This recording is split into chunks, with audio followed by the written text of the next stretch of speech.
all the dishes. You're setting the table. You know, I used to be like that. And one day my husband, I went to a conference like this, and someone said something like this several years ago. I think about 28 years or something ago. So I got back home and I set the table and I was sweating. And my little son came up and said, Mom, who are we expecting? I said, it's your dad. He said, Dad, isn't that important?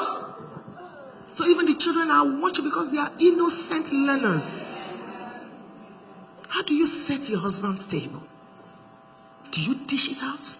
Some of you have beautiful dishes. You stack them up for Jehovah wickedness people. So come and inherit after the rapture. The same plate your husband has been using to eat since Canada was founded. It's still the same plate. It's old, it's rickety, it's still the same plate. Same set of cutlery. Excuse me, go out and change. Go out and change and buy new sets and change regularly. My husband's seat is different. I'm a pastor's wife. My dining set has 14 chairs. We always have a crowd.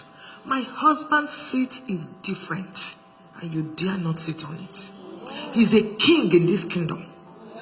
He faces his pressures and ministry and all that. So when he comes home, I want him to come to his kingdom, his empire, with expectation.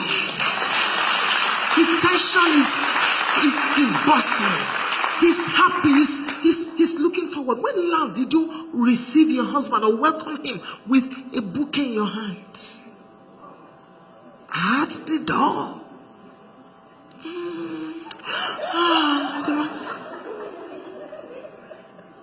Some of you, your children have taken the places of your husbands. And you keep making sure that children come in between you. Don't finish that meal. It's my husband. That yogurt is for my children. And your husband is wondering. Every time, my children. In 25 years' time, those children will have gone. If they don't go, you will pray, God, please take them. Let them go. Let them go and get married. Please, Lord. And it will be just you and the man. And sometimes you will be lonely, even though you are two. Because you did not build that relationship over the years. So it's important for you to please feed the man correctly. Stop giving him the same meal every day. Learn as a woman. The way you set the table, the way you lay the bed, the way you mix the meals. Be creative. Serve him. Let him know that you have his time. It's important for you to do this. After the man had eaten and drunk. Speaking to you married men. Stop giving your husband same carbohydrates every minute, every day. Think. Sometimes you need to stop watching some of these channels and go learn some things about how to make, food and all that. Serve him correctly. Let your husband feel special. Make him a king in your home. Even if you're not married, you can start learning and prepare for the future. There's no man you treat like a king that will not treat you like a queen. Do your own part and trust God. The fourth thing, when Boaz had eaten, I'm really rushing because of the time and we have evening service. When Boaz had eaten and drunk and his heart was merry. That's the fourth thing. You must constantly make your husband happy. Give him joy. Stop noticing every mistake. Stop nagging.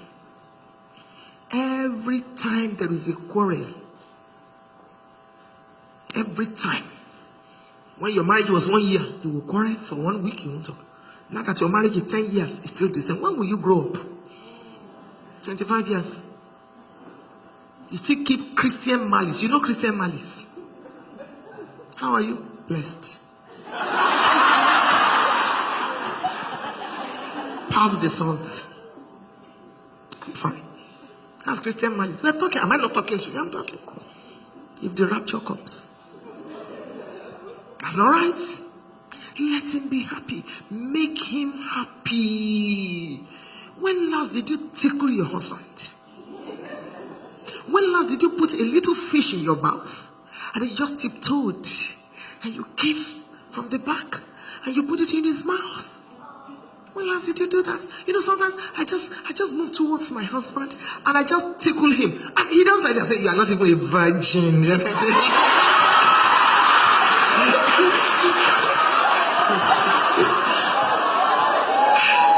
Just to make him laugh. Just to make him happy. When last did you do that? When last did you pillow your head on your husband's chest while he's watching Arsenal and Barca? When last? You stay in the kitchen for 2 hours. What are you cooking? You can't even come around. That's why as a woman you must improve on yourself. You must know a little about everything. Isn't that your husband and your children are discussing? I see. What did you see? You can't even contribute anything. I see. You don't even know the name of any club. You don't even know. You say, and they say Barcelona, say, is it the wife of Obama?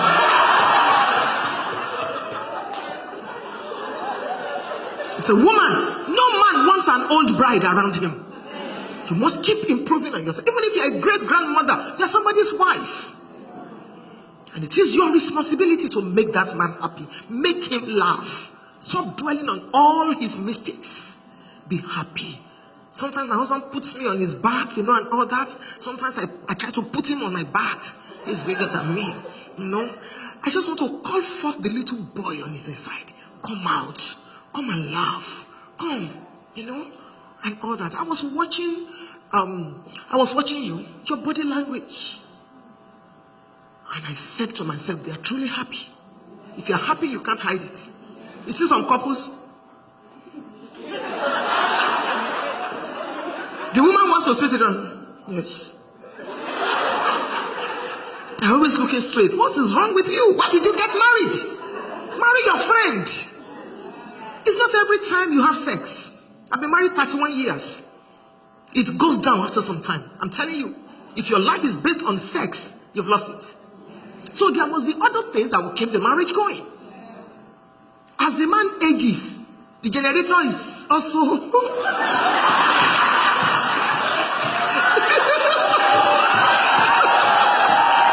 It's true. When we're newly married, you could have sex 4 times a day. In the kitchen, in the bathroom, anyhow, anywhere. That's why I always tell couples, when you're newly married, don't let anybody interfere, because you need to bond. It will tell in the evening of your marriage. It will tell in later years. Sex is like the water that mixes the sand and the cement in building. So you must have it anywhere. It doesn't have to be initiated by the man. It's a sign of immaturity to say, until my husband, I don't want to appear cheap. Excuse me, you are living in Stone Age. It's your husband, it's your marriage. Because some of us we have African backgrounds. You don't want to say, I want sex. Okay, let me teach you what to say.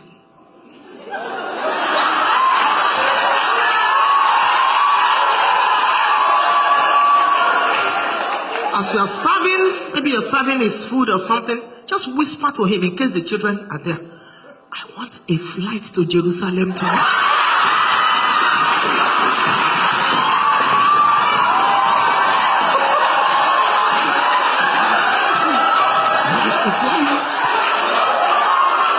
The man understands. Or you say to him, tonight, I'd like you to make deposit without withdrawal. He knows what we're talking about. Coin your own language. Coin your own language. Hallelujah.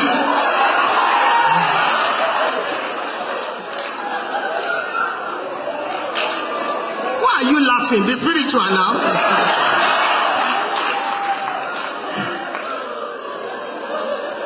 So, the man's heart was merry. make your husband happy. You determine, you dictate the mood of your marriage. As a woman, it's your part.